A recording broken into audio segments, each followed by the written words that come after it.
Hey guys, Retro Gaming Goth here, and I am back with the CYBERDARK structure deck that is now a complete, fully functional deck. And I'd like to show you guys this build that I've made. If you've seen the previous video, I did a review on the CYBERDARK structure deck, and I did mention that I bought a playset of them. So now I've finally finished not a competitive deck, but definitely a deck that's fun to play. And I hope you guys like what I'm about to show you. And if you do enjoy this video as well, be sure to like the video and subscribe to my channel. I am Retro Gaming Goth. I think I just mentioned that once already. And hit that notification bell so you don't miss another video. And if you have any thoughts about what this deck, please let me know in the comments below. So let's get right ahead to this. Right, so first off, we have two CYBERDARK Chimeras. And I do hope the camera is visualizing these just perfectly enough. I don't know if they are. So we've got two of them. Next we have three CYBERDARK Cannons. Okay, yeah. Not really going to do a commentary over these cards. If you want my thoughts and opinions on these cards, be sure to click back to the previous video that I did involving these. Next we have three CYBERDARK Claws. And this is going to be a quick video, so I'm just going to flash through these as quickly as I can. Two CYBERDARK Horns. Next we have two CYBERDARK Edges. And then after that we have two CYBERDARK Keels. So I'm trying to focus mainly around the CYBERDARKs themselves, but I do have an extra side support as well, so I'll show you that in a minute. Three Cyber Dragons. And then next we have two attachment Cyberns. Okay, now that's it for the monsters. Now we're just going to move on to the spell cards. We have three CYBERDARK Realms. I mentioned before how much I really like the artwork on these three cards, and I'm not going to lie, their effects are pretty decent, I think, at least for CYBERDARKs anyway. But their overall design of this card is really, really nice. Next, we have, oh god, moving stuff now. Two Cybernetic Horizons. Took me a while to get used to how this thing actually works, but I think I narrowed it down now. It's also treated as a CYBERDARK card, so you could call it CYBERDARK Horizon if you like. Personally, I would prefer to call it that because it does sound a lot better. Next, we have three CYBERDARK Infernos. A really nice field spell for the CYBERDARKs. Two CYBERDARK Impact. Next, we have two Cyber Eternals.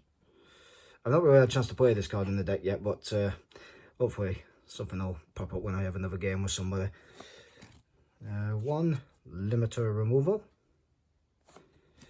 Then we have two Power Bonds. To be honest with you, I'm not really too sure about the Power Bonds themselves. I've not really had an opportunity where I get to play these, but hopefully if I side out some of my cards for the side deck support, maybe Power Bond will be a bit more useful. But it is nice to bring out a CYBERDARK fusion monster with very little cost, because the CYBERDARK fusions really have very little attack points. So, one Overlord Fusion. Now, I finally read into these cards now, and I've been told very verbally to use these. Infinite Impermanence. I never could pronounce this card's name. I'm not gonna lie, I don't know how many of these you're allowed to run in the deck. I don't play any tournaments, so but I do try to keep myself up to date with the ban list, and I'm not gonna lie, I haven't checked for like at least a few years now, so I don't know if these things are limited, because I heard they are really good. But I've just got three in the deck for now. If not, I can always side out for something else entirely. So let me know below if these things are limited or not. Then two CYBERDARK Invasions. I was going to run three, but I figured you actually do need a CYBERDARK on the field, and the deck isn't impossible to play CYBERDARKs on the field. But given how many I've just showed that I ran, it really did make me think twice about whether or not to run three of these. So I just thought I'll give it a try with just the two and see how we get on with that. Now, moving on to the extra deck. I was a bit skeptical about whether to play more than just one of these, but I thought maybe I'll just put two in just to be on the safe side. 2 CYBERDARK End Dragons. Oh, I'm moving the background again. This is a really cool card. I mentioned it before how much I really like the design, the power of this thing. Well, I thought I better just run 2 just to be on the safe side, because you never know when somebody might decide to somehow nuke 1, and then you have the ability to bring out a second and you just can't. So I thought I'd just play 2 to be on the safe side. Now, this one I didn't have to really think twice about. I thought 1 would be more than enough. Cyber Darkness Dragon. I mentioned in a previous video how much this card was really costly just to play, so I figured it might just been, well, I figured just 1 might be enough for this deck. I did say how costly the effect seemed, and the overall you need 5 Cyber Dark effect monsters just to play it. I think 1 might have just been enough, so I'm just going to run 1 now.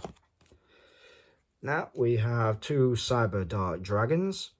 Again, I was only, like the Cyber Darkness Dragon, I was, well, to be fair, like all the Cyber Dark Fusions, I was a bit skeptical about how many of each of these to run. So if you've got an opinion on how many would be preferable or more ideal to run, let me know below. And yeah, so for now, I'm just going to run the 2. Then we have, believe it or not, 3 Cyber End Dragons. Now, you're going to see the rest of the extra deck, and spoiler alert, this is probably going to be the only Cyber Dragon Fusion card you're going to see. I mean, don't get me wrong, there is going to be another one. I'm just thinking out loud about, you know, how many of these to run. Plus, if I don't have the cards, I can't really put them in the deck, but I literally don't have many Cyber Dragon Fusion cards in general. In fact, I wouldn't have even had these if it weren't for the structure deck. So, but ideally, when I found out that CyberDark Horizon could send this card to the graveyard, and if I was to summon out a Cyber Dark Fusion card, I can then equip this to it. So I thought running 3 might be more ideal, even though there's probably not enough support in general to play 3 Cyber Ends, but I think it is possible, and, well, you'll see very soon what I mean, how. So for that reason, I'm running 3 of them. Next, we have 1 Chimera Tech Overlord Dragon. I'm pretty sure you could run another one, but I don't run Future Fusion, and I only have 1 Overlord Fusion, and yeah, I think just running 1 of these might be enough. Some people might decide to run 2, but for me, I think 1's just enough. Next, we have 5 Heather Dragon.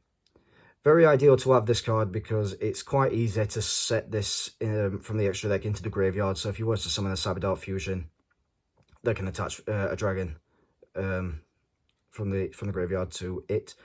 It would make sense to play this card in the deck, even though I don't necessarily have any way whatsoever to summon 5-headed dragon, like with Dragon's Mirror.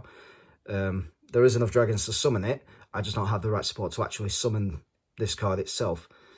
Unless I've missed something, but I genuinely don't think there is a way I can play this card unless I equip it to a Cyber Dark Fusion. Now, we've got some Exceeds here. Because there's quite a lot of continuous spells, I figured running 2 number 82 Hardland Draco, sorry. With Cyber Dark Realm and the Cyber Dark Inferno, and with the ability to attach any of your Cyber Darks to a level 3 dragon, it becomes a spell card. So having this in the extra deck would, I mean, I wouldn't say it's ideal, but it's just an extra card to help you out, because you never know when you might need something just to attack your opponent directly. And it's got protection as long as the field spell, as long as the spell card is face up on the field, it has protection. And next we have quite possibly one of my favourite Exceed monsters ever. 3 sorry, I've said Cyber that many times I can't even get the name correct. 3 Dark Rebellion XYZ Exceed Dragons. Again, easy to summon, 2 level 4s, and the whole detach 2 cards from it and then steal half of your opponent's monster's attack and add it to this. Considering this deck is very consistent with level 4s and they're very easy to bring out, I figured 3 Dark Rebellion Exceed Dragons would help out this deck as well. Now, moving on to the side deck, and I think I mentioned in the past video that I was never going to really run Cyber Dragons, but after I got a quick gander of their abilities and understood just how beneficial they can be for Cyber Darks, I figured I might as well just run them. Normally, I stick with 1 generic set, like I said. In this case, it's a Cyber Dark deck, so it made sense for me to just run Cyber Darks, but I figured these cards might help me out anyway. So 3, this is side deck, by the way, if I didn't mention it already. 3 Cyber Dragon Hers. Again, I did read these cards' abilities, and I thought they might have actually helped out a little bit. They are treated as Cyber Dragons while they're on the field or in the graveyard, and they're very easy to bring out with the rest of the support. I'm going to show you. And again, how the deck would play out, it would be easy enough to summon out a Cyber Dragon using cards like this one and the next one I'm going to show you. Okay, maybe not necessarily this one, Cyber Dragon Nashtar. I think that's how you pronounce it. I only run 2 of these because I thought the effect wasn't that OP, but I did notice that it is treated as a Cyber Dragon. In fact, most of these generic Cyber Dragon support cards are treated as Cyber Dragons while they're on the field or in the graveyard. So yeah, this card might help out a little bit with that. Next, we have 3 Cyber Dragon Cores. Now, again, this card's also treated as Cyber Dragon while face up on the field or in the graveyard, and it does have other abilities that could help out with Cyber Dragons. Now, the one thing all these Cyber Dragons actually have in common is that they all have less than 500 attack points, which is why I run 2 of this card, Machine Duplication. Now, the one thing I had never noticed until today, yesterday in fact, with this card, it targets 1 machine monster you control with 500 or less attack, and then special summons up to 2 monsters from the deck with the same name as that face-up monster. So if you was to choose one of the previous Cyber Dragons that I just showed you a second ago, all of them have less than 500 attack, and if you was to use this card on any of them, you could summon up to 2 normal Cyber Dragons from the deck to the field, and that's how I was shown. Well, not sure. That's how I figured out that obviously you can fusion summon Cyber End Dragon, because you would have 3 Cyber Dragons direct on the field straight away, and that's where Portal Bond will come in handy. And also, with that being said, this card will help out, Cyberlord Fusion. So play one of your other 500 or less Cyber Dragon archetype cards, play Machine Duplication, summon out another 2, and then maybe use this card, Power Bond, or whatever other fusion card might help out to summon out some of that. Sorry about that. To help summon out Cyber End Dragon. Next, we have 2 Cyber Emergencies. I figured they would help out with the with the light attributes, Cyber Dragons, and all that stuff. Same goes for Cyber Repair Plant. Finally, I was able to pronounce that. I couldn't pronounce it correctly last time. So they would help out with the Cyber Dragons as well. And that's it, guys. So what do you think to the deck? Do you think it needs improvement? I'm pretty sure it probably would. But just bear in mind, if I don't have the card, if I don't have the cards to help the deck, I can't really play them in this deck. There is quite a lot of stuff I don't have. I know there's stuff like Cyber Rampage Dragon and Cyber Twin, Chimera Tech. There's other Chimera Tech Cyber Dragons. I unfortunately don't have any of those. So you've just got to make do with what you have. So that's it for me, guys. If you like the video, like I say all the time, be sure to like, share, and subscribe. Hit the notification bell so you don't miss an episode of my channel, my show. I am Retro Gaming Goth. And yeah, I think that's all I've got to say for now. So I'll see you guys in the next video that I do. Take care. Bye-bye.